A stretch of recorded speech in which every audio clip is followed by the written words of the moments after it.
Hey guys, Pat in the bunker here. Doing something a little bit different today. Not doing a gun review or anything like that, or a how-to video or unboxing. Today I'm going to share with you guys my other passion beside guns and 2A advocacy and the such. I like to collect vintage ATCs and ATVs. And yes, there is a difference. All-terrain cycle, all-terrain vehicle. Those two on the end, ATV. The three-wheelers, ATCs. If anyone wants to argue with me, I'll fight you for it. Anyway, let's get started. Okay, first up. This little guy's a work in progress. It was a pile of parts when I started. This is a 1977 Honda 90 referring to the CCs on the engine. This thing was a pile. I had to reassemble the fenders, get the tank back on it, worked on the engine. The timing was all screwed up. He said the engine was rebuilt. Okay, sure. It's got a hell of a noise. It's got, well, not a hell of a noise, but it's got some noise coming from the head, so I imagine there's something wrong with the head. The compression on it is on the weakish side, so it makes me wonder if the valve guides and stuff are shot. But it does run halfway decent, so I've got to do a little bit more exploratory. I'm probably going to wind up having to buy a head and maybe even a piston kit for it. So, but this will be one of the littlest kids' ride once they get old enough. They're still a little bit too young to ride it, so I got a little bit of time to work on it. And I've got two coming up at the exact same time. They're going to be able to ride this little girl.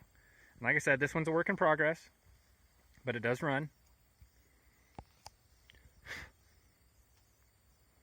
This was Honda's first iteration right here, a 90. And this is the second gen. The first gen had those great big balloon tires on it that are really hard to find now. And they had some really cool colors. Kind of like the old Dodges back in the day where they had Sublime Lime Green or Hugger Orange and stuff like that. So, anyway, this one's a work in progress. But yes, one of the kids will be riding this here probably within the next year or two. Once I get it all done. I do have all the parts for it. I just got to get it cleaned up and spiffed up. And make sure the mechanics are right to go with it. Chain drive. 5-speed, high-low gearbox. So, anyway, moving on. Then, we have a 1979 Honda Atc 110.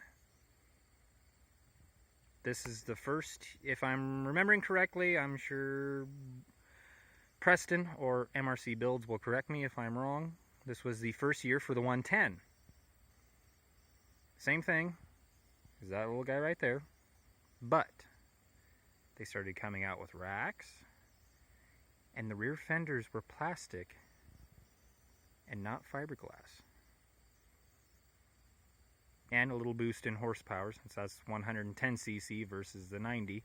I bought this quite a while ago, and it looked really good when I first got it, and I think I got gypped just a little bit. Had a new seat cover on it. The rack, which I used, that was my first three-wheeler, was a 79 110, and rode the wheels off of it. But it was a fun machine. Chain drive. High-low gearbox, 5-speed. Great little machine. Absolutely awesome. But they had redone the tank, and it was great for a while. Until that happened.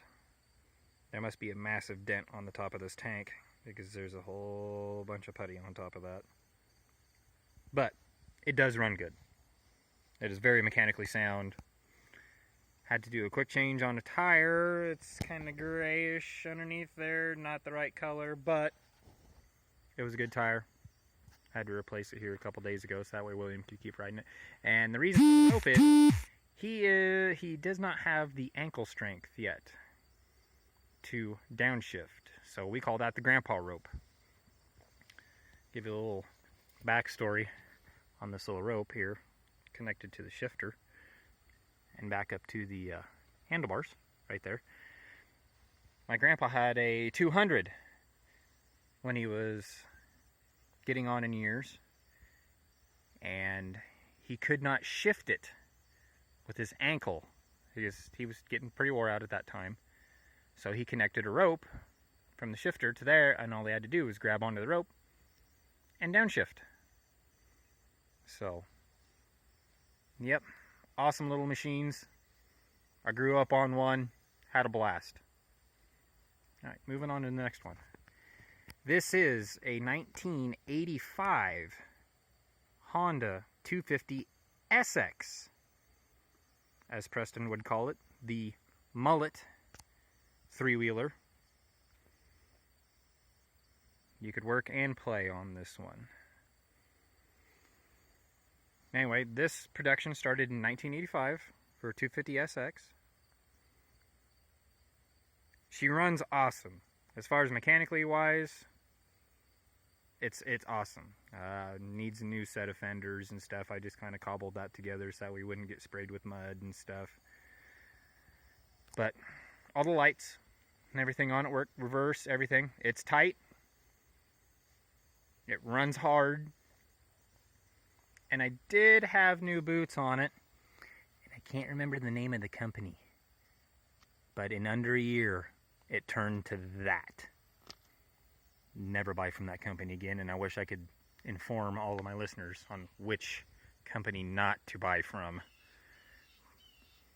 I was pretty upset about that because I like the blue seat, and the blue fork boots made it look really, really nice. I recovered the seat. The foam was still in good shape. I kind of like the blue on blue, just to jazz it up a little bit, because it would have been black on black. Looked really nice, so I will have to get a different set of fork boots at some point in time. But yeah. But I am part owner in this one. It used to be my cousin's, got it from him. You don't see many of these machines around these parts. It's the next machine that you usually see around these parts more prevalent, or in barns. And that's my daily driver. That is my 1985 Honda 250 ES. This was a major upgrade from back in the day. The first gen Big Red Hondas were only 200. And they had a high-low but no reverse, and still chain drive. This one is shaft drive, an extra 50 cc's, electric start with reverse, but they did do away with the high-low gearbox on it. But with the super low first gear on it, really didn't need a low range, especially with the extra power. I was lucky enough to buy this about 3 or 4 years ago, and took it out to Colorado that summer. Went through it, bearings, brakes, everything, making sure everything was okay, oil change, rear end, drive shaft, and it performed beautifully. That thing is a mountain goat. That old girl will go just about anywhere, but this, I do use this on the farm. That's why it's muddy. I check pivots with it, I check cows with it, back and forth to the feed yard where my cattle are at, or out to pastures, and go riding with the kids. Typically on that one, or that little guy right there. But anywho, so yeah, that's my daily driver. And the next one is a recent pickup, a 1984 200 4 tracks